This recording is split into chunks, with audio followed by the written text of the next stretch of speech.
मैं प्रतीक रस्तोगी स्वागत करता हूं आप सभी का मदर मेरेकल डिजिटल क्लासेस में। आज मैं आपको पढ़ाने जा रहा हूं क्लास 11 का चैप्टर 4 पॉवर्टी का वीडियो पार्ट 2। तो बच्चों, पार्ट 2 वीडियो में हम यहां पर पढ़ने वाले हैं एग्रीकल्चर सेक्टर में क्या क्या पॉवर्टी के चैलेंजेस थे, ब्रिटिश शासनकाल में किस कारण से पॉवर्टी आई, ठीक है, ब्रिटिश शासनकाल में क्या प्रॉब्लम्स थी, कॉज ऑफ द पॉवर्टी, यही सब टॉपिक्स को हम यहाँ पे कवर करने वाले हैं बच्चों। तो चलिए बढ़ते हैं अपने नेक्स्ट टॉपिक की ओर, जान लेते हैं कि क्या है अपने नेक्स्ट टॉपिक में। Agriculture still the principal means livelihood.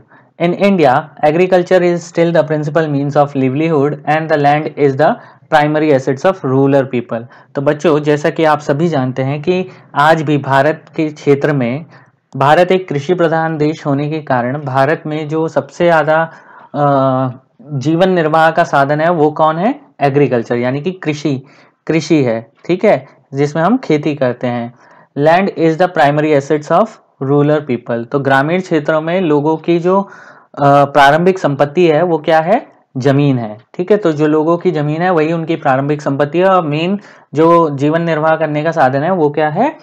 वो हमारा कृषि है, यानी कि फसल है उनकी, ठीक है। तो चलिए, पहला पॉइंट है यहाँ low success rate of land ceiling. तो बच्चों, एग्रीकल्चर के अंतर्गत पहला कौन सा कारण है जिसके कारण हमारे देश में पॉवर्टी आई? ठीक है, तो क्या स्थिति थी? Low success rate of land ceiling. Since independence, the government has opted the redistributed land through land ceiling. Land ceiling refers to fixing the specified limit of land which could be owned by an individual.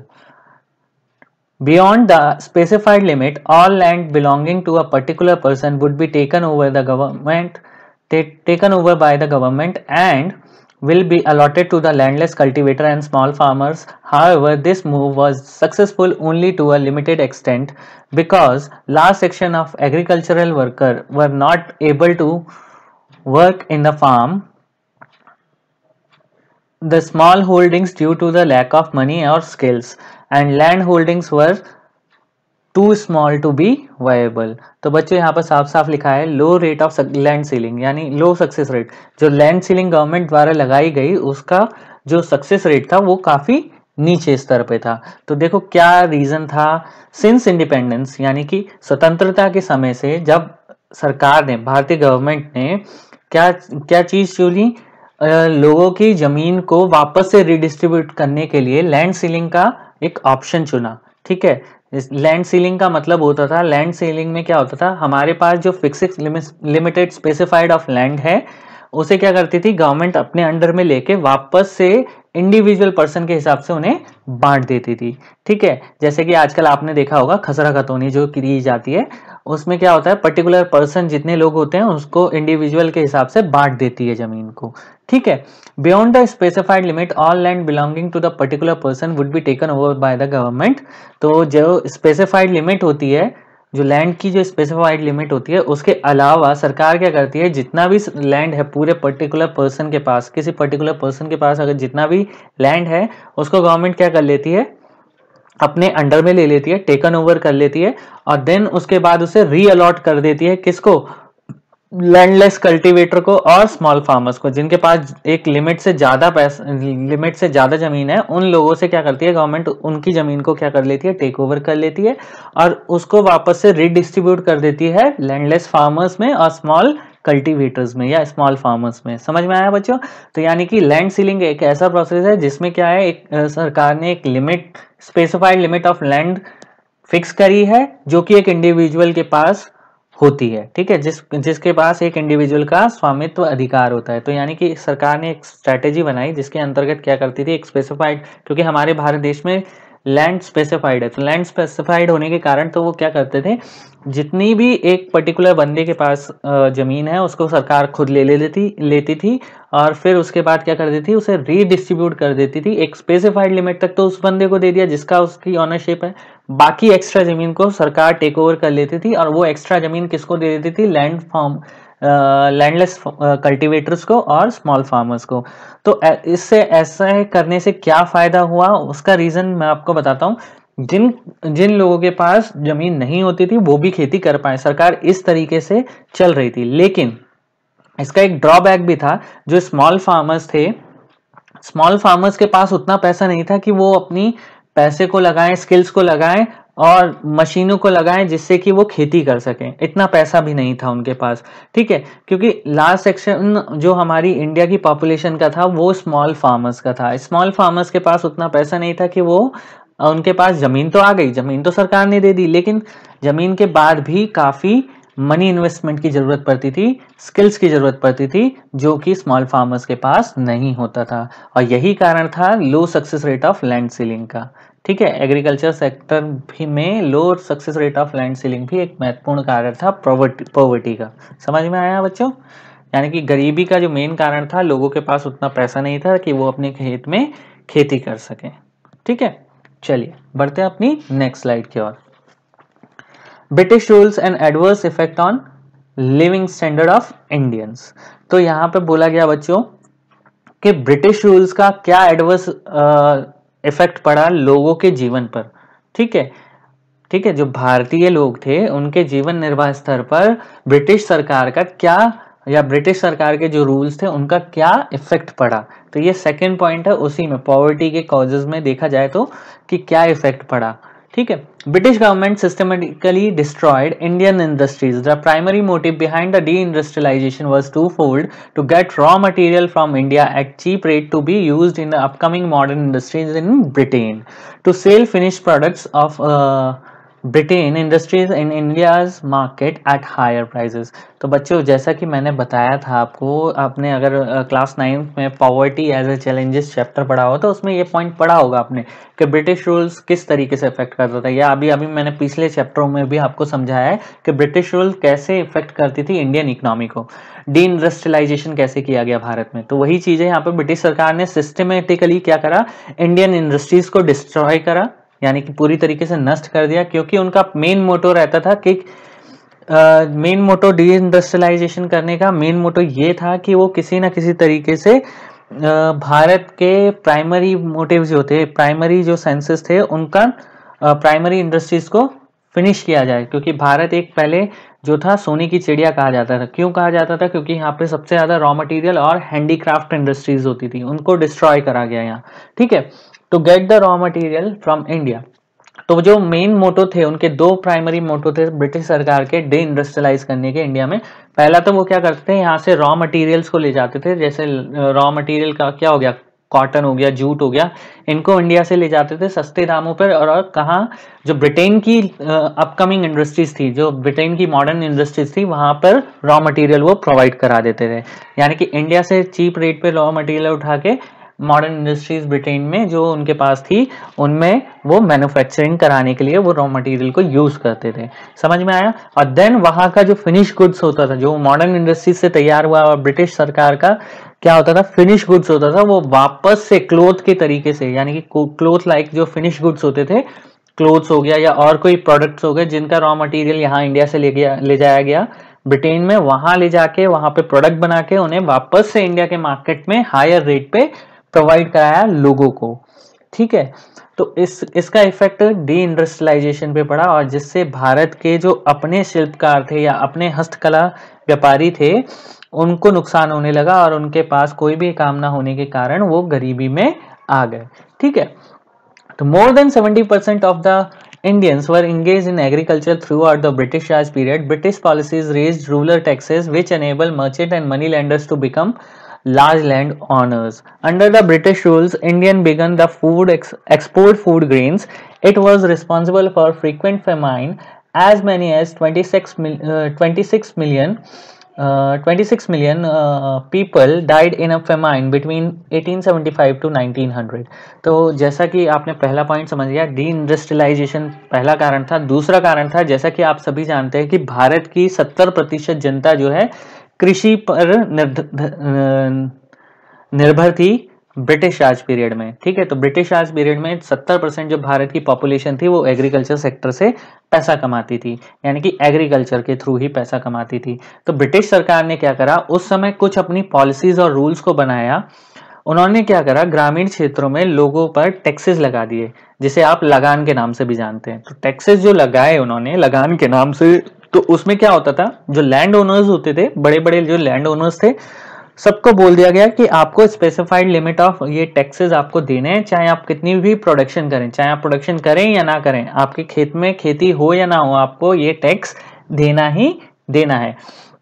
और ऐसी condition में क्या हुआ, British सरकार, जो small farmers थे, उनके पास तो छोटा सा स्पेस ऑफ लैंड होता था, जिसके कारण वो अपने भरपूर खाना नहीं खा पाते थे, बल्कि उन्हें टैक्स भी देना पड़ता था सरकार को। तो ऐसी कंडीशन में क्या हुआ, उनका एक्सप्लॉइटेशन होने लगा। ठीक है, और जो बड़े बड़े लैंड ओनर्स होते थे वो क्या करते थे, सरकार ने क्या कर दिया, ब्रिटिश सरकार ने एक रूल बनाया था कि आप जितना भी आप हमें खाली टैक्सेस पे करिए, आप जितना भी प्रोडक्शन कराइए, आप चाहे लैंडलेस लेबर से कितना भी उनको एक्सप्लॉइट करिए, हमें उससे कोई मतलब नहीं है, कितना भी प्रोडक्शन कराइए, हम उसमें कोई भी इंटरफेयर नहीं करेंगे, बस आप टैक्सेस पे करिए। और टैक्सेस पे करने के कारण क्या हुआ, लैंडलेस लेबर तो पहले ही गरीब था बेचारा, वो कहाँ से टैक्सेस पे करेगा, वो टैक्सेस पे नहीं कर पाता था, जिसके कारण जो लैंडलेस लेबरर होती थी उनको ज्यादा काम कराया जाता था, पैसे कम दिए जाते थे, जिस कारण वो गरीब होते थे। ठीक है, समझ में आया। तो ये भी एक कारण था जिस कारण भारत गरीबी में आया। ठीक है, नेक्स्ट था आपका, under the British rule India began the export of food grains, it was responsible for frequent famine. तो जैसा कि आपने जाना है कि ब्रिटिश सरकार के समय पे भारत जो एक सबसे ज्यादा कृषि प्रधान देश हुआ करता था, उस समय भारत में सबसे ज्यादा फूड ग्रेन्स होते थे। तो भारत के फूड ग्रेन्स को क्या करना चालू करा, ब्रिटिश सरकार ने क्या करा, फूड ग्रेन्स को एक्सपोर्ट करना चालू कर दिया। ठीक है, जिस कारण क्या हुआ, भारत में अनाज की कमी हो गई। ठीक है, फूड्स की कमी हो गई, फूड ग्रेन्स की कमी हो गई, और जिस कारण हमारे देश में लगातार भुखमरी आती रही। 1875 से 1900 के बीच में 26 मिलियन पीपल भूखमरी से मरे थे उस समय। समझ में आया। 1875 से लेकर 1900 के बीच 26 मिलियन लोग फेमाइन यानी कि भूखमरी से मरे थे। समझ में आया बच्चों। तो ये भी एक कारण था जिसके कारण देश में गरीबी आई। तो ब्रिटिश सरकार के समय ये 3 पॉइंट थे। पहला पॉइंट था डी इंडस्ट्रियलाइजेशन, सेकेंड पॉइंट आप कह सकते हो ब्रिटिश सरकार की जो पॉलिसीज हैं, British taxes and British policies, और थर्ड पॉइंट आप बोल सकते हो यहाँ पर एक्सपोर्ट ऑफ फूड ग्रेन्स। समझ में आया। तो ये 3 रीजन थे जो ब्रिटिश सरकार के समय पे पॉवर्टी बढ़ी। ठीक है, चलिए पढ़ते हैं अपनी नेक्स्ट स्लाइड की ओर। Farmers, majority of farmers and the marginal farmers. ठीक है, जो फार्मर्स थे हमारे देश में सबसे ज्यादा स्मॉल फार्मर और मार्जिनल फार्मर्स थे, यानी कि उतना ही कमा पा रहे थे जितना उनके जीवन निर्वाह स्तर की जरूरत थी। Last section of the rural small farmers, तो टोटल पॉपुलेशन का जो लास्ट सेक्शन था वो ग्रामीण क्षेत्रों के स्मॉल फार्मर्स थे। ठीक है, the land that they have generally less fertile और डिपेंडेंट इन द रेन्स। जो इन स्मॉल फार्मर्स के पास जो लैंड होते थे वो क्या होते थे, कम उर्वरक यानी कि उत्पादक क्षमता उनकी क्या होती थी, कम होती थी, लो प्रोडक्टिविटी होती थी उनकी। ठीक है, और या फिर वो डिपेंडेंट होते थे किस पे, सिंचाई के लिए किस पे, रेन पर यानी कि बारिश पर। अगर बारिश नहीं होगी तो फसल अच्छी नहीं होगी और इस कारण उनका प्रोडक्शन लो हो जाता था। समझ में आया। Their survival depend on the substance agriculture is self sufficient farming farmers focusing on the growing enough food to feeding themself and their family. उनका मेन मोटो होता था, जो स्मॉल फार्मर्स और रूरल स्मॉल फार्मर्स होते थे या landless farmers होते थे, उनका मेन जो जीवन निर्वाह करने की मेन जो साधन था वो क्या था, एग्रीकल्चर था। वो उतने ही चीजों पे फोकस करते थे, वो फार्मर्स उतनी ही चीजों पे फोकस कर पाते थे जितना उनके खुद के लिए सेल्फ सफिशिएंट हो, यानी कि वो उतना ही फूड उगाते थे जितना कि उनकी खुद की जरूरत होती थी या उनके परिवार की जरूरत होती थी। समझ में आया बच्चों। ये था आपका थर्ड कारण। क्यों कम उगा पाते थे वो, क्योंकि या तो उनकी भूमि क्या थी, या तो उनकी जमीन क्या थी, लेस फर्टाइल थी यानी कि लो प्रोडक्टिव थी, या फिर उनके पास प्रॉपर साधन नहीं थे। ठीक है, या फिर वो बारिश पे डिपेंडेंट थे सिंचाई के लिए, या उनके पास बहुत स्मॉल लैंड था। ठीक है, तो ऐसी कंडीशंस में वो सबसे ज्यादा फोकस करते थे अपनी जरूरत की चीजों पर, और जिस कारण से वो अपनी ही नीड पूरी कर पाते थे। फिर है fragmentation of land holding. With the rapid growth of population and without alternative sources of employment, the पर head availability of land for the cultivation has steadily decline. तो जैसा कि बच्चों आप सभी जानते हैं कि पॉपुलेशन हमेशा ही ग्रोथ होती रही है भारत में। अगर पॉपुलेशन लगातार ग्रोथ होती रही तो हमें पता है कि हमारे देश में जो पीस ऑफ लैंड है वो स्पेसिफाइड है। तो एग्रीकल्चर के लिए जो कल्टीवेटेड लैंड था वो एक स्पेसिफाइड था, जिस कारण से क्या होता था, अगर पॉपुलेशन बढ़ेगी तो अल्टरनेटिव जो हमारे एम्प्लॉयमेंट यानी कि रोजगार के और कोई साधन ना होने की कारण और कोई साधन रोजगार के और कोई साधन ना होने के कारण पॉपुलेशन में जब ग्रोथ होगा तो लोग जो हैं, जो कल्टीवेशन लैंड है पर व्यक्ति के पास, वो ऑटोमेटिकली कम होता चले जाएगा, क्योंकि लैंड हमारा फिक्स है। जब लैंड हमारा फिक्स है तो रोजगार के जब और कोई साधन नहीं है तो लोग सारे सब कुछ किस पे डिपेंडेंट हो जाएंगे, वो एग्रीकल्चर लैंड पे। और एग्रीकल्चर लैंड में हर एक व्यक्ति का हिस्सा यानी कि क्या होगी, कम होता चले जाएगा। It has led to the fragmentation of land holdings, यानी कि जो लैंड होल्डिंग्स थी यानी कि लैंडों का जो स्वामित्व था यानी कि जमीनों का जो स्वामित्व था वो फ्रेगमेंट होने लगा था, यानी कि संकुचन होने लगा था। ठीक है। The income from the small land holding is not sufficient to meet the family basic requirement. It has lead to distress among the farmers. तो जैसा कि आप सभी जानते हैं, जो फ्रेगमेंटेशन हुआ पॉपुलेशन के कारण लोगों की जमीनों में, उससे क्या होता था, जो स्मॉल लैंड होल्डिंग्स वाले लोग थे उनसे जो इनकम होती थी वो बस उतनी ही हो पाती थी जितने की उनके परिवार की आवश्यकताएं। तो यानी कि वो अपने परिवार की आवश्यकताओं को ही पूरा करने के लिए लैंड से पैसा कमा पाते थे या उतना भी नहीं कमा पाते थे। समझ में आया? जिस कारण से फार्मर्स क्या हो रहे थे, डिस्ट्रेस यानी कि टेंशन में आ रहे थे, आत्महत्या कर रहे थे, या ऐसी कंडीशंस उसमें गरीबी की बनती चली जा रही थी। समझ में आया बच्चों? तो ये 3 पॉइंट्स है। पहला था low success rate of land ceiling, second था फार्मर्स, और थर्ड था fragmentation of land holding agriculture क्षेत्र में पॉवर्टी के कारण। ठीक है, चलिए बढ़ते हैं अपनी नेक्स्ट स्लाइड की ओर। Causes of poverty.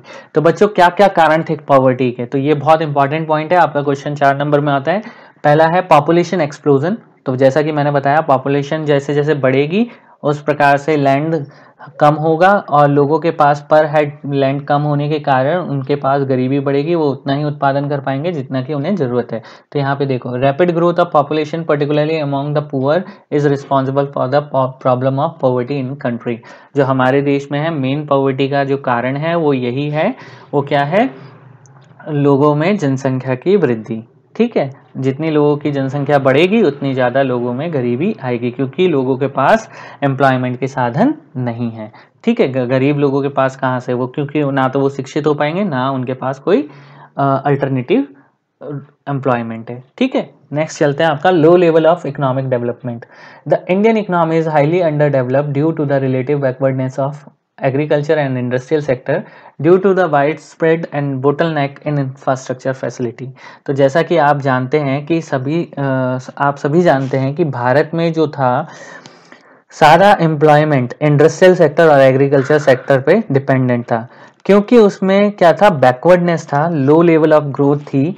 तो इसी कारण से हमारे देश में पॉवर्टी हमारी होती जा रही थी, क्योंकि हमारी इंडियन इकोनॉमी जो थी अंडर डेवलप थी, पूरी तरीके से डेवलप नहीं हुई थी, अभी विकसित हो रही थी। ठीक है, तो विकसित होने में टाइम लगता है, और यही कारण था जो हमारे बैकवर्ड कारण थे, यानी कि जो हमारे ड्रॉबैक्स थे एग्रीकल्चर के और इंडस्ट्रियल सेक्टर के, वही कारण थे जिस कारण हमारा इकोनॉमिक डेवलपमेंट बहुत नीचे स्तर पर था। ठीक है, थर्ड पॉइंट है आपका यहाँ पर poor state of agriculture. Agriculture in India has continued to the backward due to the primitive method of production and the fragmentation small land holding. As the result, labor and land productivity continue to be low in India. तो जैसा कि मैंने बताया कि India में जो use थे, जो प्रोडक्शन में यूज हो रहे थे एग्रीकल्चर सेक्टर में, जो एग्रीकल्चर सेक्टर में प्रोडक्शन किया जा रहा था वो प्रिमिटिव मेथड यानी कि पुराने तरीकों के मेथड से किया जा रहा था, जो पुरातत्व काल से चले आ रहे थे। जो हमारा जो लैंड था वो फ्रेगमेंटेड होता जा रहा था। ठीक है, लैंड सीलिंग कर दी गई थी, जिस कारण से लोगों पे लैंड को जब सीलिंग कर दिया गया तो पर्टिकुलरली स्मॉल लैंड होल्डर्स पे भी, स्मॉल फार्मर्स पे भी लैंड तो मिला, लेकिन उनके पास उतना साधन नहीं था, पैसे नहीं थे जिससे कि वो उस पर प्रोडक्शन कर सकें। इसका रिजल्ट ये हुआ क्योंकि वो प्रिमिटिव मेथड यूज कर रहे थे, फ्रेगमेंटेशन स्मॉल लैंड की कर रहे थे, तो यही कारण था जिसके कारण जो हमारे देश में जो उत्पादन स्तर था, उत्पादकता का जो स्तर था वो नीचे होता जा रहा था। ठीक है, थर्ड पॉइंट अब नेक्स्ट बोला गया है यहाँ पे, physical and natural resources are under utilize because lack of technology and capital and entrepreneurial ability. तो जैसा कि मैंने आपको बताया था कि प्रिमिटिव मेथड यूज हो रहे थे, तो जो पुराने मेथड यूज होने के कारण जो हमारे नेचुरल रिसोर्सेज और फिजिकल रिसोर्सेज थे प्रोडक्शन को करने के, वो टेक्नोलॉजी ना होने के कारण उतना उत्पादन नहीं कर पा रहे थे। ठीक है, उन्हें अंडर यूटिलाइज किया जा रहा था, उनका अनुकूल उपयोग नहीं किया जा रहा था। Therefore, the productive capacity and the gross domestic product of an economy are very low। तो हमारे देश की जो प्रोडक्टिव कैपेसिटी थी, यानी कि उत्पादकता क्षमता जो थी बहुत कम थी, और जो हमारे देश का राष्ट्रीय सकल उत्पाद जो था वो बहुत कम था, यानी कि ग्रॉस डोमेस्टिक प्रोडक्ट भी बहुत कम था, प्रोडक्टिव कैपेसिटी भी कम थी, जिस कारण हमारी इकोनॉमिक डेवलपमेंट बहुत लो स्तर पे थी। आपने जैसे कि स्टार्टिंग में पहले वाले चैप्टरों में पढ़ा हुआ है, they lack irrigation facility, fertilizer and high yield variety of seeds. तो जो हमारे एग्रीकल्चर सेक्टर में सबसे ज़्यादा कमी थी वो ये रीज़न था कि लोगों के पास प्रॉपर इरीगेशन फैसिलिटीज़ अवेलेबल नहीं थी, फर्टिलाइजर अवेलेबल नहीं थे, high yield variety seeds available नहीं थे, जिससे कि ज़्यादा से ज़्यादा वो प्रोडक्शन कर पाते। This backwardness in agriculture has been given rise to the rural poverty. और यही कृषि के क्षेत्र में यही बैकवर्डनेस, यही कारण था जिसके कारण हमारे देश में ग्रामीण क्षेत्रों में गरीबी उत्पन्न हो रही थी। चलिए बच्चों, बढ़ते हैं अपनी नेक्स्ट स्लाइड की ओर। High literacy rate, the weaker section of the society have take up low paid jobs due to the lack of knowledge. The scheduled caste and scheduled tribe are not able to participate in emerging employment opportunities। तो बच्चा यहाँ पर आपने 3 points तो आपने पढ़ लिए। ठीक है, चौथा पॉइंट है high literacy rate. High literacy rate का कारण यहाँ पे जो बोला गया है कि लिटरेसी होना हर एक व्यक्ति के अंदर बहुत जरूरी है। जो हमारी सोसाइटी के यानी कि समाज के जो वीकर सेक्शन थे, जैसे कि शेड्यूल्ड ट्राइब, शेड्यूल्ड कास्ट और ओबीसी, तो उनके पास क्या होता था, ज़्यादा एजुकेशन या प्रॉपर एजुकेशन ना होने के कारण, पढ़े लिखे ना होने के कारण वो लोग एम्प्लॉयमेंट अपॉर्चुनिटी यानी कि रोजगार के जो अवसर थे उनमें वो भाग नहीं ले पा रहे थे, क्योंकि उनके पास नॉलेज नहीं थी। अगर वो नॉलेज होती तो वो अच्छी जगह काम कर रहे होते, और अगर नॉलेज नहीं है तो उन्हें लो पेड जॉब्स मिल रही थी, जिसके कारण वो गरीब हो रहे थे। समझ में आया? हाई लिटरेसी रेट जो था, इलिटरेसी जो लेवल था हमारे देश का, इलिटरेट लोग बहुत ज़्यादा थे, लिटरेसी लेवल उतना ज़्यादा नहीं था, ज़्यादातर लोग अनपढ़ थे। तो अनपढ़ होने के कारण क्या होते थे, शेड्यूल ट्राइब, शेड्यूल कास्ट के लोग पे उतना पैसा था नहीं जिससे कि वो पढ़ सकें, ना ही उतनी नॉलेज थी। तो जितना नॉलेज था उस हिसाब से उन्हें जॉब मिलती थी, जिसके कारण उन्हें कम पैसा मिलता था। रोजगार के अवसरों में वो प्रॉपर पार्ट नहीं ले पा रहे थे। ठीक है, नेक्स्ट है आपका हाई लेवल ऑफ एम्प्लॉयमेंट। तो high level of employment, the urban poor in India are largely to overflow the rural poor who migrate to urban area in search of employment and a livelihood. तो जैसा कि आपने देखा होगा, जो urban क्षेत्र में यानी कि शहरी क्षेत्रों में, भारत के जो शहरी क्षेत्रों में गरीब हैं वो मोस्टली कहाँ से आते हैं, ग्रामीण क्षेत्रों से, क्योंकि ग्रामीण क्षेत्रों में उतना रोजगार नहीं होता, उनका व्यवसाय नहीं हो पाता। तो ग्रामीण क्षेत्रों के गरीब लोग क्या करते हैं, रोजगार और जीवन निर्वाह के लिए क्या आते हैं, शहर की तरफ मूव करते हैं, जिससे कि उन्हें रोजगार मिले और अब उनका जीवन का निर्वाह हो सके। और यही कारण है कि हमारे देश में शहरों में भी गरीब बहुत ज्यादा मात्रा में पाए जाते हैं। समझ में आया? नेक्स्ट है आपका इंडस्ट्रियलाइजेशन। डी इंडस्ट्रियलाइजेशन बोलेंगे बच्चों ये। ठीक है, industrialization has not been able to observe all these people. Most of the urban poor are either unemployment or temporarily employed as casual laborers. Such casual laborers are among the most vulnerable in the society as they have limited skills with no job security, no assets, no surplus to sustain them. So poverty is closely related to the nature of employment. तो बच्चों यहाँ पे साफ सीधी बात है, nature of employment भी एक बहुत बड़ा कारण है जिसके कारण हमारे देश में गरीबी बढ़ रही है। उसका रीजन मैं आपको समझाता हूँ अभी। जो ये ग्रामीण क्षेत्रों से लोग शहरी क्षेत्रों में मूव हो रहे थे रोजगार के लिए, उनके पास क्या होता था, या तो सर्टेन सीजन में काम होता था, या वो कैजुअल वर्कर थे, या टेम्परेरी एम्प्लॉयड थे। क्यों? क्योंकि उनके पास लैक ऑफ नॉलेज था, लैक ऑफ मनी थी, ना ही उनके पास कोई जॉब सिक्योरिटी थी। किसी भी प्रकार का जॉब सिक्योरिटी नहीं होती थी क्योंकि उनके पास लिमिटेड स्किल्स थी। ठीक है, स्किल उनके पास लिमिटेड है, पढ़े लिखे वो ज्यादा नहीं है। ठीक है, तो जॉब सिक्योरिटी कहाँ से मिलेगी? दूसरा, किसी भी प्रकार की कोई संपत्ति उनके पास थी नहीं क्योंकि वो गांव से आए थे। ठीक है, थर्ड, उनको उतना ही इनकम मिलता था जितना वो सस्टेन कर पाए, यानी कि अगर सरप्लस अगर उनके पास पैसा नहीं है, कमा नहीं रहे हैं, तो वो सस्टेन नहीं कर सकते। तो यही कुछ कारण थे जिसके कारण पॉवर्टी जो थी रिलेटेड थी किससे? नेचर ऑफ एम्प्लॉयमेंट से, यानी कि रोजगार के प्रकृति के अनुसार लोगों में गरीबी आ रही थी। समझ में आया? तो रोजगार की प्रकृति भी एक महत्वपूर्ण कारण है किसका? कॉजेज ऑफ पॉवर्टी का। नेक्स्ट पॉइंट है आपका high level of indebtedness. Under employment unemployment और under employment and the casual nature of works compels people to borrow the money at too high rate of interest. ठीक है, at higher rate of interest. Poor people take loan from the rich section of the society to meet their basic needs.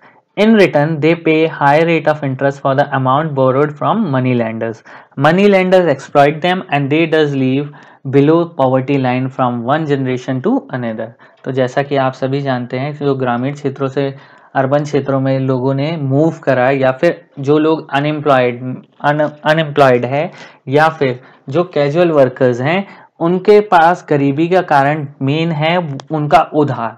वो क्या करते थे? अपनी basics needs को पूरा करने के लिए, समाज में रहने के लिए, बेसिक्स नीड्स को पूरा करने के लिए समाज के जो उच्च पदों पर, यानी कि जो हमारे कह सकते हैं अमीर लोगों से क्या करते थे? वो पैसे को बोरो करते थे लोन के तौर पर।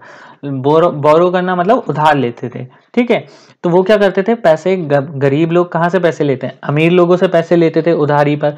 तो उधारी पर जब वो लेते थे तो उन्हें हायर रेट ऑफ इंटरेस्ट देना पड़ता था। उसके अगेंस्ट जो मनी उन्होंने बोरो करी है उसके अगेंस्ट उन्हें हायर रेट ऑफ इंटरेस्ट देना है। तो हायर रेट ऑफ इंटरेस्ट देंगे ऑब्वियसली, क्योंकि उनके पास खुद तो पैसा है नहीं। तो जब इनकम आती थी तो वो हायर रेट ऑफ इंटरेस्ट पे करते थे। तो इंटरेस्ट पे होता जाता था, उनकी प्रिंसिपल वहीं की वहीं रहती थी, और जिस कारण से मनी लेंडर उन्हें क्या करते थे? एक्सप्लॉइट करते थे। ठीक है, अब जब मनी लेंडर एक्सप्लॉइट करते थे तो यही कारण था जिस कारण से उनकी एक जनरेशन से, गरीब लोगों की एक जनरेशन से दूसरी जनरेशन भी क्या हो जाती थी? उधारी के शिकार हो जाती थी, या फिर गरीबी की शिकार हो जाती थी, क्योंकि उन्हें कर्जा चुकाना होता था। समझ में आया बच्चों? इन इक्वालिटी ऑफ इनकम, जो हमारे देश में बच्चों एक और लास्ट कारण है पॉवर्टी का, वो है inequality of income. The unequal distribution of income and the assets has also led to the persistence of poverty in India.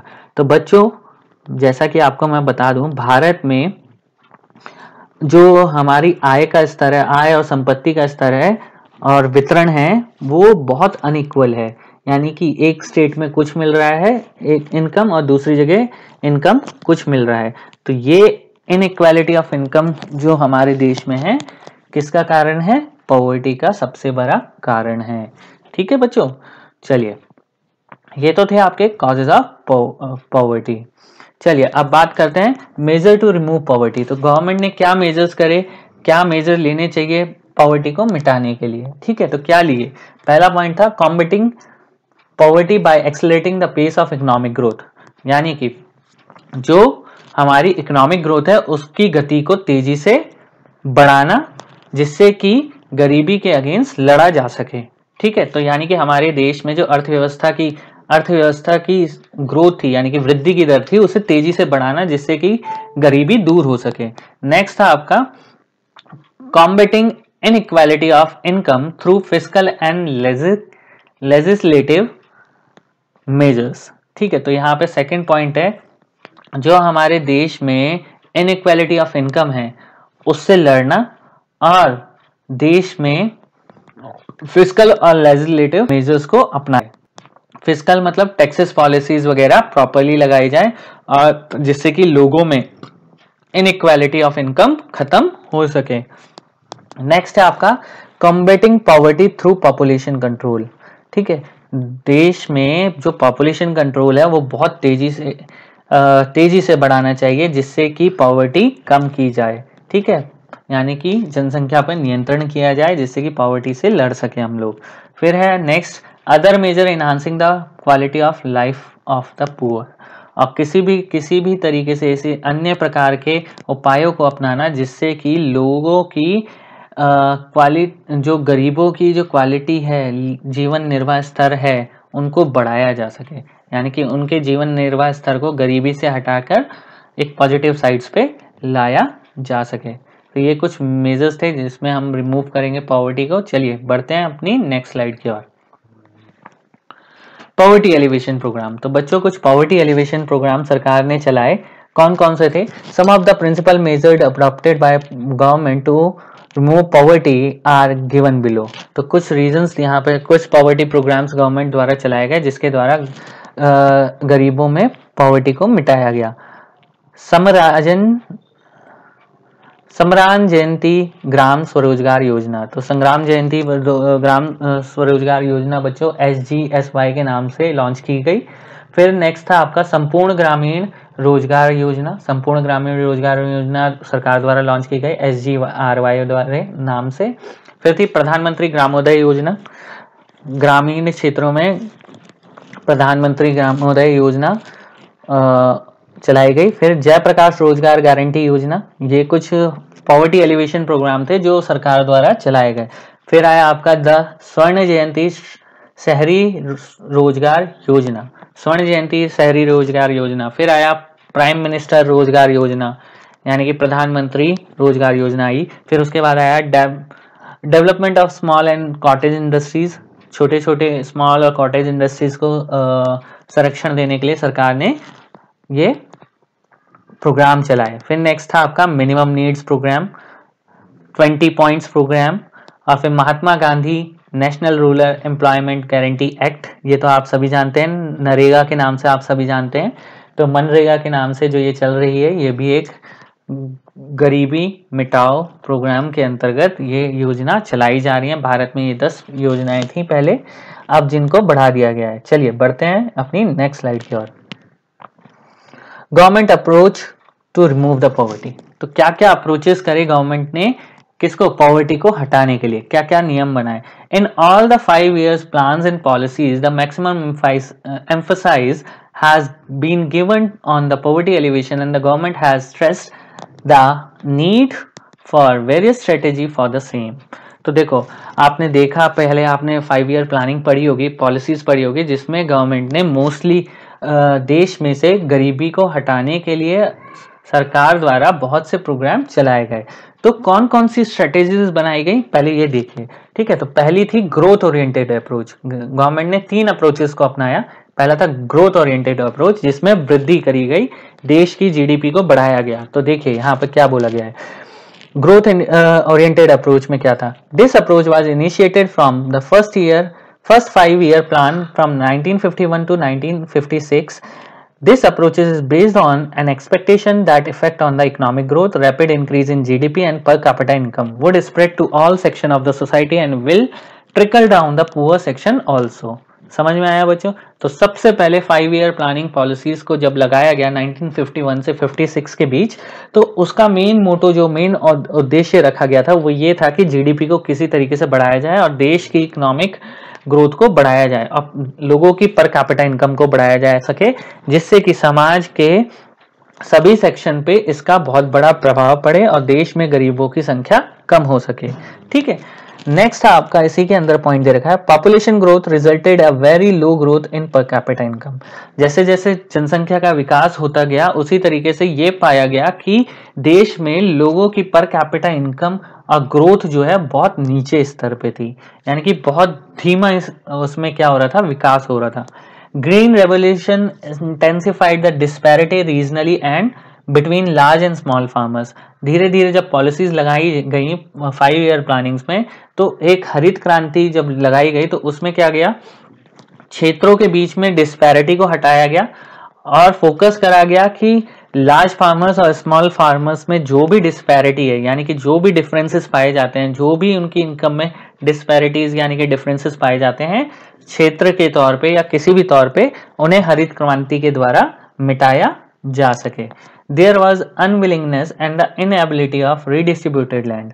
तो हम जैसे जानते हैं कि लैंड सीलिंग सरकार ने लगाई, तो उसकी इनएबिलिटी को हटाने के लिए, अनविलिंगनेस को हटाने के लिए सरकार ने क्या करा, रीडिस्ट्रीब्यूट करा लैंड को। जैसा कि लैंड सीलिंग में बताया गया कि लोगों के पास लैंड नहीं था, ठीक है, लोग प्रॉपर लोगों का विकास नहीं हो पा रहा था, तो उनको ध्यान में रखते हुए लैंड को रीडिस्ट्रीब्यूट करा गया सरकार द्वारा। The benefit of economic growth did not trickle crown the poor. ठीक है, डाउन द पुअर है बेटा, ये क्राउन द पुअर नहीं है, एक गलत टाइपिंग मिस्टेक हो गई है यहाँ पर। The benefit of economic growth did not trickle down to the poor. तो यहाँ पे साफ साफ बोला गया कि जो इकोनॉमिक ग्रोथ के जो बेनिफिट थे वो गरीबों तक नहीं पहुंच पा रहे थे, तो लोगों तक उस बेनिफिट्स को पहुंचाने के लिए सरकार ने ग्रोथ ओरिएंटेड अप्रोचेस को अपनाया। चलिए बढ़ते हैं अपनी नेक्स्ट स्लाइड की ओर। पॉइंट नंबर 2, सरकार ने पहले तो आपको क्या करा, पहला पॉइंट तो आपकी समझ में आ गया। दूसरा पॉइंट है यहाँ पर poverty elevation program, poverty elevation programs को लगाया। This second approach has initiated from the third 5-year planning and progressively enlarged since then. The government has introduced a variety of programs to reduction of poverty।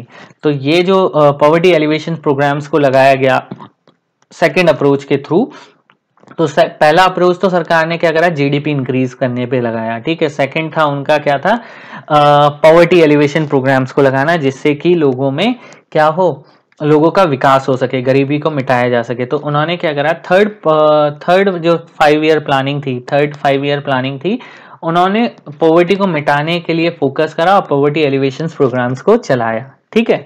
Next है आपका minimum need programs. This approaches has been initiated from the fifth 5 year planning. It aims to provide the minimum basic amenities to the people. तो आपने देखा होगा जब 5 year planning आपने पढ़ी थी तो कुछ पॉवर्टी ओरिएंटेड थी, कुछ जीडीपी ओरिएंटेड थी, और तीसरा था आपका मिनिमम नीड प्रोग्राम। तो मिनिमम नीड प्रोग्राम जो लगे वो 5वें 5 ईयर प्लानिंग से, यानी कि 5वीं पंचवर्षीय योजना से इन्हें लगाया गया, ठीक है, जिसका मेन ऑब्जेक्ट था कि लोगों को मिनिमम रिक्वायरमेंट, जो मिनिमम बेसिक रिक्वायरमेंट है उनके शरीर की, वो उन तक पहुंचाई जा सके, ठीक है। जो लोगों को फैसिलिटी कम से कम चाहिए वो उन तक पहुंचाई जा सके। India was the among the pioneer of the world to visualize that people living standard could be improve through public expenditure on social consumption need, ठीक है। Food grains of subsidize rate, education, health, water supply and sanitation. तो आपने देखा होगा पूरे world में, संसार में भारत एक क्या है, एक तरीके का पायनियर है। एक उन्होंने सिद्ध करा है कि किस तरीके से लोगों के निर्वाह स्तर को इम्प्रूव किया जा सकता है, लोगों के जीवन निर्वाह स्तर में किस तरीके से इम्प्रूव किया जा सकता है, जिससे कि लोगों पर एक्सपेंडिचर करके और समाज में उपभोग के थ्रू लोगों को किस तरीके से उनके जीवन निर्वाह स्तर को बढ़ाया जा सकता है। जैसे कि सरकार ने क्या करा, 5वें पंचवर्षीय योजना से सब्सिडाइज रेट पे लोगों को फूड ग्रेन्स अवेलेबल कराने चालू कर दिए, एजुकेशन बढ़ानी चालू कर दी, स्कूल बने, फिर हेल्थ सेक्टर में फोकस करा गया, वाटर सप्लाई पे फोकस किया गया, लोगों की स्वच्छता पर फोकस किया गया, ठीक है। देन उसके बाद है program under this are expected to supplement the consumption of the poor, create employment opportunity and bring improvement in the health and educational sector। तो जैसा कि मैंने बताया, धीरे धीरे सरकार ने पहले फूड ग्रेन्स सस्ते में प्रोवाइड कराए सब्सिडाइज रेट पे, फिर इसी प्रोग्राम्स के अंदर 5 ईयर प्लानिंग्स के थ्रू लोगों की कंजप्शन के हिसाब से, उनको फूड ग्रेन्स के हिसाब से उनके लिए क्या एम्प्लॉयमेंट अपॉर्चुनिटी प्रोवाइड कराई गई, बेटर हेल्थ फैसिलिटी प्रोवाइड कराई गई, बेटर एजुकेशन फैसिलिटीज प्रोवाइड कराई गई, जिससे कि लोगों का विकास हो सके। 3 major programs that aims to improving the food and nutritional status of the poor are. तो जो 3 मेन प्रोग्राम जो लोग गरीबों के खाने के लिए और उनके न्यूट्रिशंस को ध्यान में रख के बनाए गए, वो ये थे। पहला था पब्लिक डिस्ट्रीब्यूशन सिस्टम, जिसे हम पीडीएस सिस्टम के नाम से भी जानते हैं, जो आपकी राशन शॉप्स हैं, ठीक है। सेकंड था इंटीग्रेटेड चाइल्ड डेवलपमेंट स्कीम।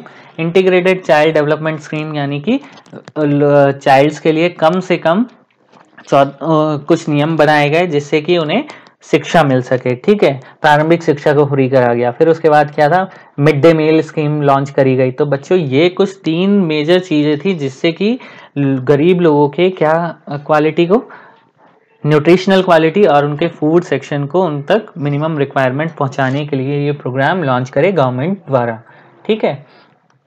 चलिए बढ़ते हैं अपनी नेक्स्ट स्लाइड की ओर। Self employment programme. तो बच्चों अब आ गए हैं प्रोग्राम्स के बारे में पढ़ रहे हैं हम, कौन कौन से प्रोग्राम्स हैं। Rural employment generation program. This program was started by the government to create self-employment opportunity in rural area and small towns. It was employed by the Khadi and Village Industries Commission. Under this program, one could get financial assistance in the form of bank loan to set up small industries. तो बच्चों इस programme के अंतर्गत जो rural employment generation programme लगाया गया, ये ग्रामीण क्षेत्रों में और छोटे छोटे शहरों में लगाया गया, जिससे कि खादी इंडस्ट्री और विलेज इंडस्ट्रीज को क्या कराया जाए, बढ़ावा दिया जा सके, छोटी छोटी स्मॉल इंडस्ट्रीज को बढ़ावा दिया जा सके। तो इसमें जो फाइनेंशियल असिस्टेंट देती थी वो बैंक देती थी, लोन लोगों को प्रोवाइड कराती थी सस्ते रेट पे, ठीक है। जिसको लगाया, इस प्रोग्राम को लगाया किसने था, खादी और विलेज इंडस्ट्रीज ने, जो कि मिल तो सरकार से पैसा रहा था, लेकिन कुछ पैसा खादी और विलेज इंडस्ट्रीज भी प्रोवाइड करा रही थी। तो पैसा कैसे मिल रहा था, वो बैंक के थ्रू ही मिल रहा था, ठीक है, ध्यान रखिए इस चीज को। नेक्स्ट है आपका प्राइम मिनिस्टर रोजगार योजना। तो प्राइम मिनिस्टर रोजगार योजना के अंतर्गत क्या हुआ देखते हैं। Under this program the educated employed from low income family in rural and urban areas are given financial help to set up a small industries. PMRY attempts to generate the employment by setting up 7 lakh micro enterprises during the English Plan 1992 to 1997. By 2003 and 4, 3 million people get employment under this scheme.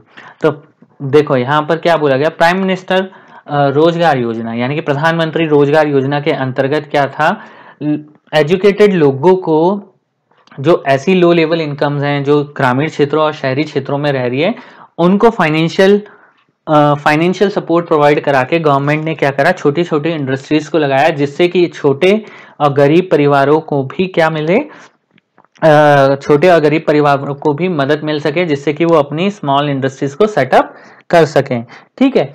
जो प्रधानमंत्री रोजगार योजना के अंतर्गत जो main focus था, लोगों में एम्प्लॉयमेंट को जनरेट करना था, ठीक है। 1992 से 1997 के बीच सरकार ने क्या करा, 7 लाख माइक्रो एंटरप्राइजेस को सेटअप करके क्या करा, लोगों में रोजगार जनरेट करा, ठीक है, लोगों के लिए रोजगार जनरेट करा। 7 लाख माइक्रो एंटरप्राइजेस यानी कि छोटे छोटी स्मॉल इंडस्ट्रीज को सेटअप करा गया 1992 से 1997 के बीच, जिससे कि रोजगार उत्पन्न हुआ। 2003 से 2004 तक यही छोटे छोटे रोजगार और छोटी छोटी स्मॉल इंडस्ट्रीज की संख्या बढ़ के कितनी हो गई, 3000 लोगों तक जॉब का फायदा पहुंचा इस स्कीम के अंतर्गत, ठीक है। प्रधानमंत्री रोजगार योजना के अंतर्गत 2003-2004 तक 3 मिलियन लोगों को रोजगार मिल गया था इस स्कीम के अंतर्गत, ठीक है बच्चों। चलिए बढ़ते हैं अपनी नेक्स्ट स्लाइड की ओर। अगला प्रोग्राम है स्वर्ण जयंती शहरी रोजगार योजना। स्वर्ण जयंती शहरी रोजगार योजना क्या था, देखो, स्वर्ण जयंती शहरी रोजगार योजना mainly aims at creating employment opportunity for the both self employment and veg employment in urban area.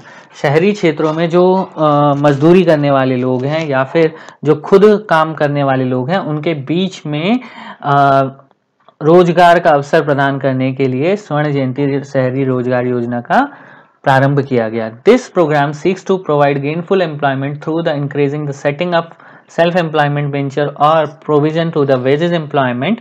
SJRSRY mainly aims to creating employment, both self-employment and wage employment in urban area। तो जैसा कि यहाँ पे साफ साफ बोला गया, मैंने पहली लाइन में स्पष्ट कर दिया था कि इस प्रोग्राम का मेन मोटो जो था, जो हमारे शहरी क्षेत्र में रहने वाले लोग हैं, जो मजदूरी तबके के लोग हैं या फिर जो खुद काम करना चाहते हैं, उनको पैसा प्रोवाइड कराना था, उनको रोजगार प्रोवाइड कराना था, जिससे कि उनका विकास हो सके। This programme seeks to provide gainful employment through increasing the setting of self employment venture और प्रोवाइडिंग द वेजेस एम्प्लॉयमेंट। क्या था ये प्रोग्राम? सबसे ज़्यादा मददगार साबित हुआ जिससे कि लोगों में सेल्फ एम्प्लॉयमेंट को ज़्यादा से ज़्यादा जनरेट किया जा सके, यानी कि आत्मनिर्भर प्रोग्राम पे ज़्यादा फोकस करा गया। ठीक है। It is centrally sponsored scheme which is funded 75:25 basis between the center and the state। यानी कि पूरा पैसा जो था सरकार स्पॉन्सर करके दे रही थी, 75% सेंट्रल गवर्नमेंट दे रही थी और 25% कौन दे रहा था? स्टेट गवर्नमेंट दे रही थी। समझ में आया बच्चों? सेंट्रल गवर्नमेंट 75% देगी, 25% कौन देगा? State government. किस चीज के लिए? अपनी खुद की इंडस्ट्री सेटअप करने के लिए या खुद का एम्प्लॉयमेंट जनरेट करने के लिए। Earlier financial assistance was given to the family and individuals under the self employment program। तो धीरे धीरे जब फाइनेंशियल असिस्टेंट लोगों तक पहुंचती गई, जिससे कि लोग अपने स्वरोजगार उत्पाद का प्रारंभ कर सके। However, the government changed the approach in 1990s through the program स्वर्ण जयंती ग्राम स्वरोजगार योजना। धीरे धीरे 1990 में सरकार ने इस अप्रोच को चेंज कर दिया। कहां से? शहरी से कहां? ग्राम स्वरोजगार योजना में। समझ में आ गया बच्चों? बाद में ये स्वर्ण जयंती ग्राम स्वरोजगार योजना के रूप में 1990 से चालू हो गया। तो आ गया बच्चों स्वर्ण जयंती Gram Swarozgar Yojana aims to providing the micro enterprises and to bring the assistant poor families above the poverty line by organizing them into self help group. तो देखो यहाँ पे क्या हुआ, थोड़ा सा चेंजेस करा गया। वहां तो सेल्फ एम्प्लॉयमेंट जनरेट कर रही थी सरकार और 75 सेंटर दे रही थी और 25% कौन दे रही थी? स्टेट गवर्नमेंट दे रही थी।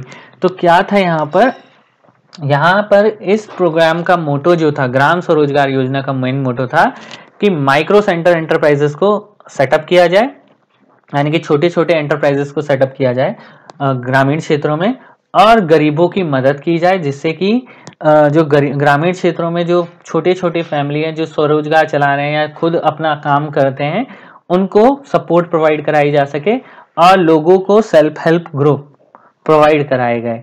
ठीक है। सेल्फ हेल्प ग्रुप का ऑर्गेनाइजेशन फॉर्म करने के लिए यहाँ पर लोगों को सहायता प्रदान की गई, यानी कि छोटे छोटे ग्रुप बना दिए गए जिसके थ्रू अगर किसी को पैसा चाहिए होता था तो वो सेल्फ हेल्प ग्रुप उसे पैसा प्रोवाइड कराता था, बाद में सेल्फ हेल्प ग्रुप उसका लोन रिकवर करता था और किसी दूसरे को वो प्रोवाइड कराते थे। इससे ग्रामीण क्षेत्रों में बहुत सहायता मिली, रोजगार प्रदान करने की, स्वरोजगार के लिए प्रोत्साहन करने के लिए बहुत सहायता मिली। People who wish to benefit from this scheme are encouraged to from self-help group। तो देखो यहाँ पर जो लोगों को बेनिफिट मिला इस स्कीम के थ्रू, उन्हें जितना भी इनकरेज करा गया, किसके द्वारा इनकरेज करा गया? सेल्फ हेल्प ग्रुप के द्वारा किया गया। ठीक है। सेल्फ हेल्प ग्रुप द्वारा उनको इनकरेज करा गया कि वो अपना स्वरोजगार स्थापित करें।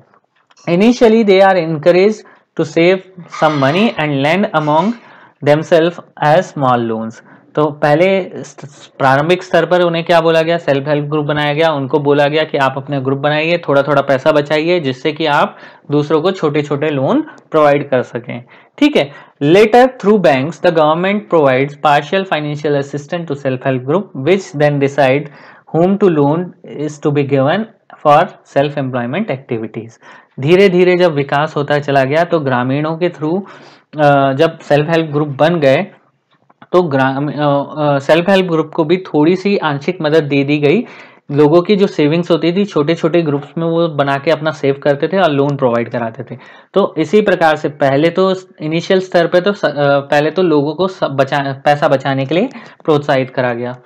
फिर क्या आगे आ गया, एक सेल्फ हेल्प ग्रुप को फॉर्म करा गया, जिससे कि अब वो सेल्फ हेल्प ग्रुप किसको लोन देना चाहता है, उनको थोड़ा बहुत पैसा कौन देती थी, सरकार भी देती थी, जिससे कि वो लोगों को क्या करें, फाइनेंशियल असिस्टेंट प्रोवाइड कराया जा सके और वो लोगों को प्रोत्साहित करें कि उन्हें ज़्यादा से ज़्यादा अपना रोजगार लगाना है। ठीक है, तो ये थी आपकी स्वर्ण जयंती ग्राम स्वरोजगार योजना। चलिए बढ़ते हैं अपनी नेक्स्ट स्लाइड की ओर। Wage employment programmes, wages employment programmes कौन कौन से लगाए सरकार ने। संपूर्ण ग्रामीण रोजगार योजना, this scheme aims to provide additional and supplementary wages employment by undertaking labor intensive work, thereby providing food security and increasing level. Wages were paid as a combination of food grains and cash. The scheme of SGRY is open to all rural poor who needs wages employment and desire to do manual and unskilled work in the around their village and habitat। तो बच्चों यहाँ पर जो संपूर्ण ग्रामीण रोजगार योजना लगाई गई, इसका मेन मोटो था कि ग्रामीण क्षेत्रों में जो मजदूरी पर काम करने वाले लोग हैं उनको इनके अंतर्गत लिया गया और उनको जो लेबर काम प्रोवाइड करा गया, उनको लेबर जो प्रोवाइड करी जाती थी उनको फूड सिक्योरिटी प्रोवाइड कराने के लिए और उनके जीवन स्तर को बढ़ाने के लिए ये योजना चलाई गई। वेजेस जो पेड करी जाती थी इस योजना के अंतर्गत, या तो वो कॉम्बिनेशन होती थी किसका, फूड ग्रेन्स, यानी कि उनको फूड सिक्योरिटी मिलती रहे, खाना मिलता रहे, और दूसरा क्या था, थोड़े बहुत पैसे मिल जाएं। ठीक है, तो ये योजना उसके अंतर्गत चलाई गई। जो SGRY यानी कि संपूर्ण ग्रामीण रोजगार योजना चलाई गई, इसके अंतर्गत जितने भी ग्रामीण लोग थे जो मजदूरी पे काम करते थे, उनको मैनुअली और अनस्किल्ड वर्क प्रोवाइड कराना था।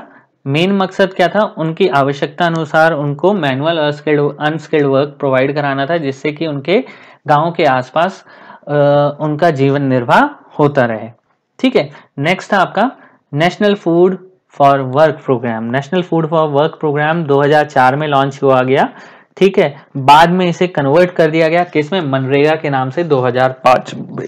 ठीक है, this program was launched in 2004 with the objective of intensify the generation of supplementary wage employment. NFFWP was initially implemented in 150 most backward districts of the countries, provide additional resources apart from the resources available from SGRY. The program were implemented as a 100% centrally sponsored scheme. This program was incorporated in Mahatma Gandhi National Rural Employment Guarantee Act (Manrega) in 2005. Manrega aims at enhancing the livelihood security of a people in rural area by guarantee 100 days of work wages employment in the financial year to a rural household whose adult members voluntary to do unskilled manual work।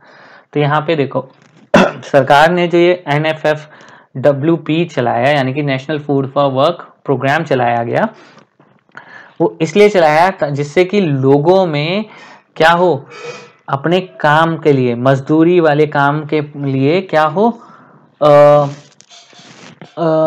लोगों में प्रोत्साहन हो, जिससे कि वो पैसा कमा सके और खाना कमा सके। ठीक है, तो जो NFFWP जो इनिशियली इम्प्लीमेंट करा गया वो 150 डिस्ट्रिक्ट में किया गया, जैसा कि मनरेगा लगा था स्टार्टिंग में।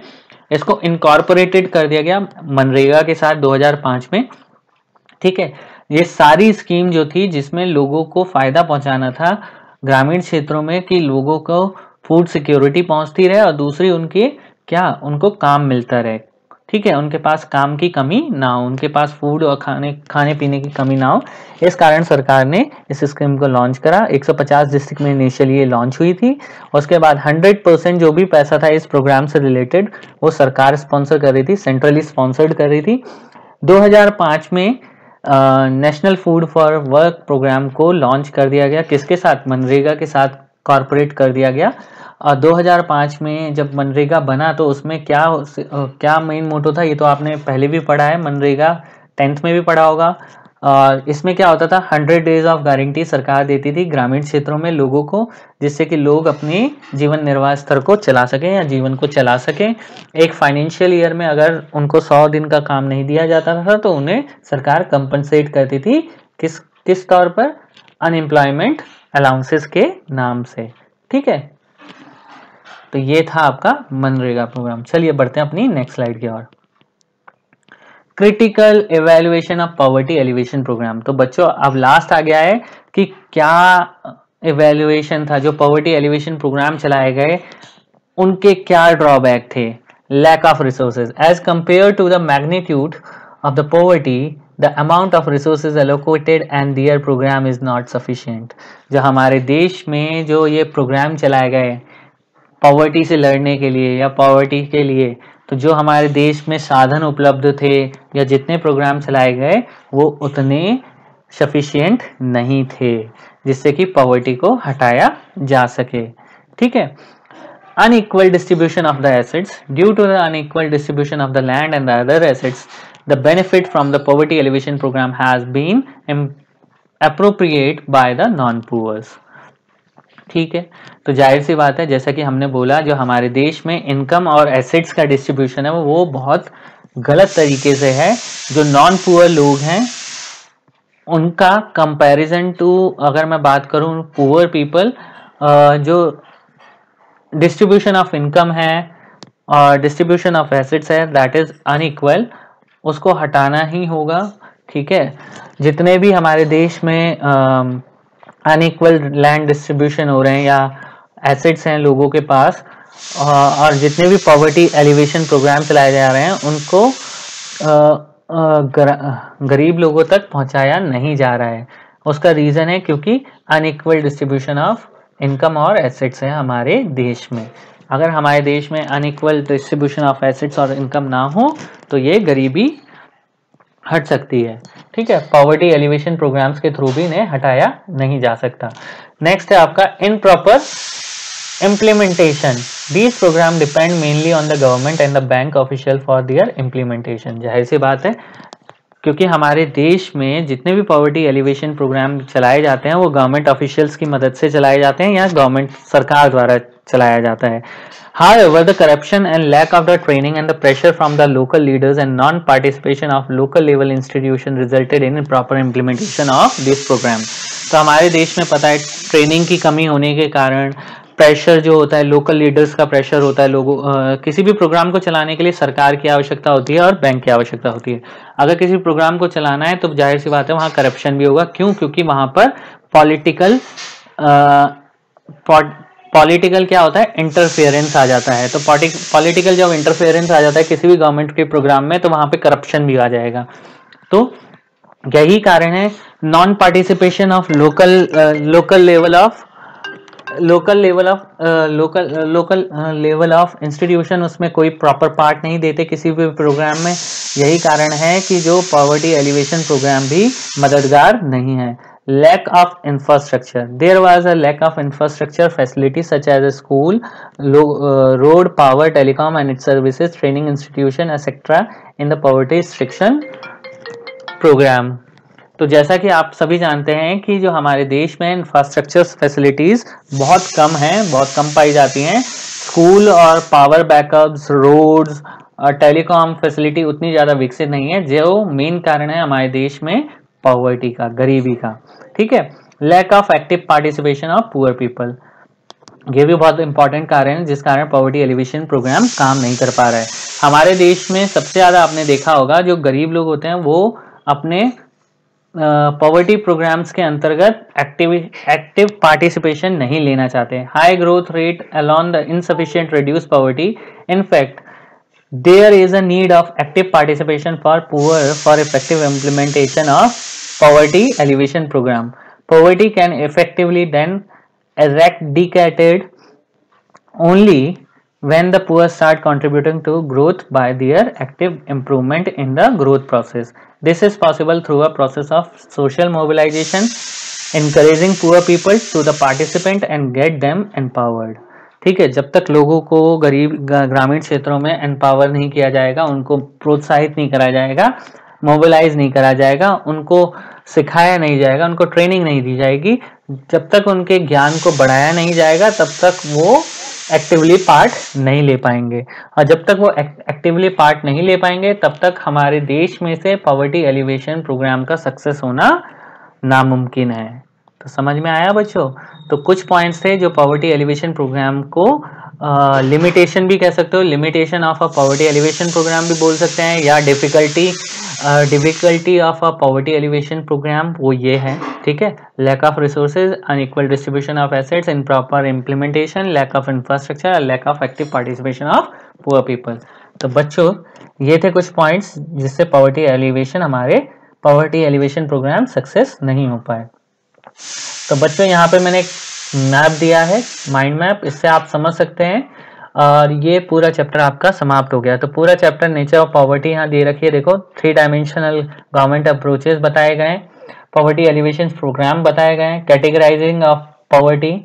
देखो सबसे पहले पॉवर्टी को कैटेगराइज हमने पढ़ा था, chronic, transient and non poor. Chronic वो थे जो कभी कभी होते थे, गरीब, जिनके पास कुछ समय के लिए काम होता था, सीजनल वाले। ट्रांजिएंट में वो क्रोनिक पुअर वो हैं जिनके पास, जो हमेशा ही गरीब हैं, जिनके पास कभी पैसा नहीं होता था। ट्रांजिएंट पुअर वो होते थे जिनके पास अकेजनली वर्क है या कभी कभी काम होता था, उन्हें ट्रांजिएंट पुअर में रखा जाता था, या जिनके पास काम है। और नॉन पुअर वो लोग होते थे जिनके पास हमेशा काम है, जो कभी गरीब होते ही नहीं। ठीक है, पॉवर्टी लाइन का निर्धारित किया जाता था ट्रांजिएंट पुअर में, कैलोरी बेस्ड ऑन, यहाँ पर एक कैलोरी बेस्ड नॉर्म्स है और एक है मंथली पर कैपिटा इनकम। ठीक है, यदि ग्रामीण क्षेत्र में कोई व्यक्ति 2400 कैलोरी प्रतिदिन ले रहा है या नहीं ले पा रहा है, 2400 से नीचे वाले जो प्रतिदिन कैलोरी नहीं ले पा रहे हैं वो गरीबी रेखा के नीचे हैं। उसी तरीके से शहरी क्षेत्रों में 2100 कैलोरी से अगर नीचे कोई नहीं ले पा रहा है या 2100 कैलोरी नहीं ले पा रहा है या उससे कम ले रहा है तो वो पॉवर्टी लाइन के नीचे आ जाते हैं। इसी तरीके से पर कैपिटा इनकम के ऊपर भी है। पर कैपिटा इनकम, यदि किसी व्यक्ति, पर कैपिटा एक्सपेंडिचर जो पर व्यक्ति है, यदि कोई ग्रामीण क्षेत्र का व्यक्ति 816 रुपए अपने ऊपर खर्चा करता है मंथली, तो वो गरीब माना जाता है। ठीक है, 816 से नीचे अगर कोई कम खर्चा कर पा रहा है अपने ऊपर तो वो क्या है, गरीब है। और शहरी क्षेत्रों में 519 नहीं है बच्चों, ये 1000 है, ये गलत लिखा हुआ है पुराने रिकॉर्ड्स के हिसाब से। ठीक है बच्चों, इसी तरीके से कॉजेज ऑफ पॉवर्टी दे रखा है मैंने यहाँ पर, पढ़ लीजिए। पूरे ये चैप्टर का चार्ट है, ये एक तरीके से समरी दे दी है पूरे चैप्टर की, और ये चैप्टर आपका बच्चों हो गया है समाप्त। यदि आपको कोई क्वेश्चन है तो आप मुझे व्हाट्सएप पे पूछ सकते हैं, मेरे पर्सनल नंबर पर, और मेल कर सकते हैं। ये वीडियो हो गया आपका समाप्त, ये चैप्टर आपका समाप्त हो गया। डिस्क्रिप्शन बॉक्स में मैंने एनसीईआरटी क्वेश्चंस दे दिए हैं, तो if you have any query you can ask me. धन्यवाद, मिलते हैं नए वीडियो के साथ।